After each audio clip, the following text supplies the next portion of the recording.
I'm Cape Jewel, and this is Comic Smack, the weekly comic show where we take closer, more in-depth looks at the coolest and most happening things going on in the world of comics and superheroes. And on today's show, we're taking a look at All New Avengers issue number 8, a tie-in to the Standoff event. Hero will fight hero as the strange mystery of Pleasant Hill rages on. Let's hop on into the comic and see what happens next, shall we?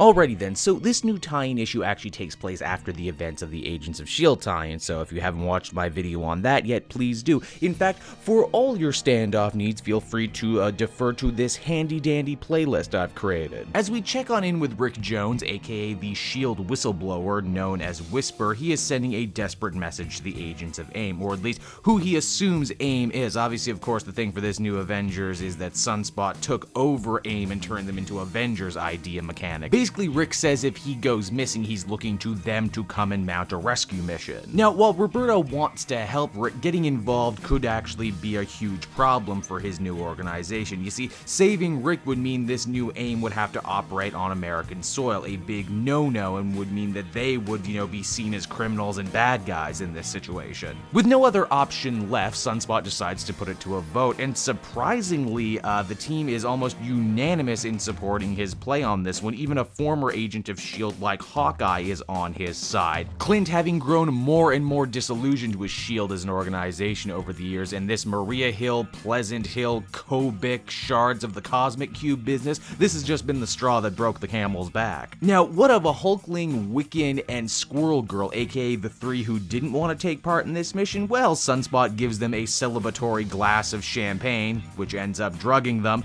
and then he dumps them in the desert. Oh no, they're not kicked out of the new Avengers or anything. If anything, Roberto puts it, they're legally on paper now the new Avengers. This helps cover his and AIM's ass, and it also keeps these three out of his hair while they do all the hard stuff. The remaining team members launch an all-out assault on Coulson's battle carrier. It's like a normal helicarrier, but battlier. In a nice bit of comedy too, when they say they're going up against the Agents of S.H.I.E.L.D., they all have to sit and wonder, wait, which Agents of S.H.I.E.L.D.? Which arm is this? Who are we dealing with? Are these the monster guys? I don't know. When the two teams do meet in combat, you might be surprised to find out they're more evenly matched than you might think. Oh sure, Daisy Johnson, aka Quake, can create earthquakes, but Songbird's powers also operate on frequencies, so she can more or less drown her out, which means these two end up having a fist fight. Agent Deathlock Hayes is more than able to take on White Tiger and Power Man, saying that he's got gigs worth of fight data on them stored in his brain, and he doesn't exactly have a lot of chi for them to manipulate either, being mostly robotic. What Deathlock was not expecting though was a well-placed electronically charged arrow fired from Hawkeye from a safe distance. The new Avengers bust out Rick Jones and are ready to make a hasty retreat. It's only later when Daisy comes to that May tells her something interesting. That is that during the fight, Songbird shared a message with Daisy, and that message is family matters.